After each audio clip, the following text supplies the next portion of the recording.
एक नई बात बताते हैं, सुनना ध्यान से।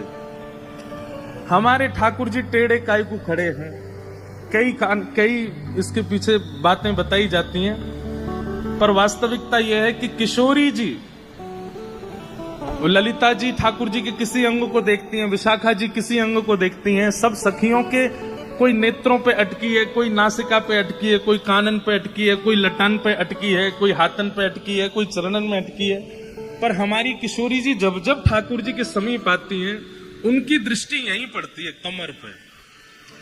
किशोरी जी ठाकुर जी की कमर ही देखती हैं। क्यों? ऐसे बिल्कुल राधा रमन जी जब उष्ण काल में, हमारे राधा वल्लभ जी राधा रमन जी जब कम कम वस्त्र पहनते हैं, उनकी कमर देखो कैसे, बिल्कुल 8 बार भोजन करते हैं फिर भी पेट नहीं निकला इतना सा भी।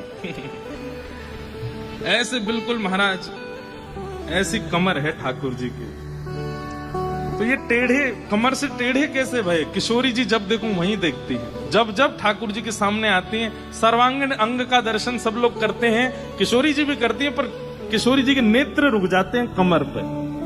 अब इसके पीछे लीलात्मक भाव तो बहुत सारे हैं, लीला के भाव तो बहुत सारे हैं, लेकिन वास्तविक भाव क्या है? पूरे ब्रह्मांड को ठाकुर जी अपनी अंटी में बांध के कमर में ही रखते हैं। तो किशोरी जी वहीं देखती रहती हैं, कौन पे कृपा करनी है, कौन पे अनुग्रह करना है, कौन पे न्याय करना है, कौन पे अन्याय न कर रखो, आदि आदि जो भी भाव।